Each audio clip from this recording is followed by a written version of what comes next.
খুবই দুঃখজনক ঘটনা। নবান্নের মতো উচ্চ নিরাপত্তা বিশিষ্ট এলাকায় একটি টোটোর ধাক্কায় এক মহিলা সিভিক ভলেন্টিয়ারের মৃত্যু ঘটনা শুধু মর্মান্তিক নয়, বরং শহরের ট্রাফিক ব্যবস্থাপনার উপর একটি বড় প্রশ্ন তুলে দেয়। টোটোগুলির দৌরাত্ম্য আজ আর কোনো গলির বা মফস্বলের সীমায় আটকে নেই, এখন তা প্রশাসনিক কেন্দ্রগুলির কাছেও পৌঁছে গেছে। এসব যানবাহন মূলত অবৈধভাবে চলাচল করে, ট্রাফিক নিয়ম অমান্য করে এবং সাধারণ মানুষের নিরাপত্তা হুমকির মুখে ফেলে।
আনফর্চুনেট অ্যাক্সিডেন্ট হয়েছে। আমাদের কলকাতা পুলিশের একজন লেডি সিভিক ভলেন্টিয়ার, উনি হেঁটে যাচ্ছিলেন, পেছন থেকে একটা টোটো ধাক্কা মারে।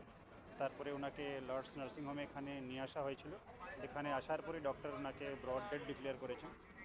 This is very unfortunate incident. এটা ড্রাইভারকে অ্যারেস্ট করা হয়েছে, আর বাকি যা লিগাল প্রসেস আছে আমরা করছি। Thank you. এটা উপান্নর কাছে হয়েছে।